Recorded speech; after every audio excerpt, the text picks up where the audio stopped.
The care of kids, and I use this colloquial term deliberately, for that is how I was taught to name children as a working-class mum from Yorkshire, is debated ad nauseum.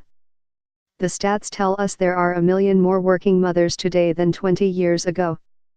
We know mothers give the bulk of care to children at home, but when the need to work arises and maternity and paternity leave have been exhausted, they resort to a variety of providers, state-funded or private nurseries, creches, and or relatives.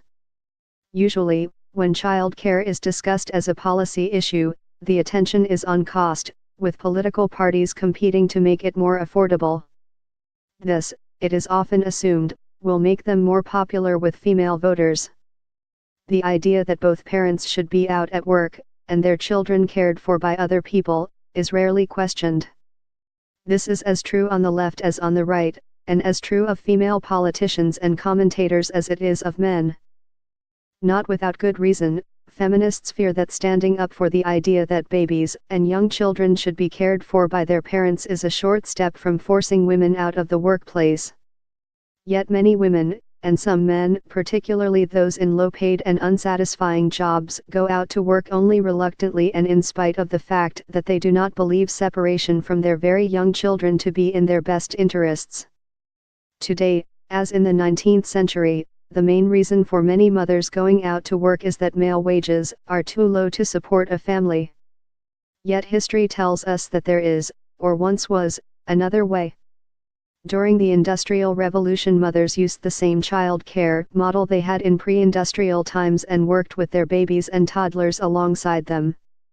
In my work as a historian, I have discovered accounts by female mill workers of how they took their infants with them to the factory, placing them at the side of the loom in a basket. Similarly, female salt mine workers around Manchester carried their infants to work and once there, STF'd them and placed them down safely to sleep.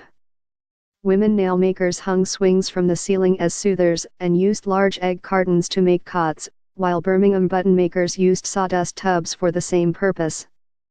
For many women workers in the 19th century, taking their babies to work was their legal and customary right. The hopes built on the male breadwinning wage that it could provide for families on its own were vastly overplayed. This is not to idealize the Victorian working environment, which was harsh and dangerous. The abolition of child labor in favor of education was one of a huge raft of measures that made 20th and 21st century workplaces easier and more safe. But we can still learn from the example of the women workers who had no choice but to set about softening, strengthening, and shaping their workplaces around their maternal needs. They domesticated workshops and mills by building makeshift cookshops, as they needed to eat in order to produce enough breast milk, and employed girls to run errands and clean for them.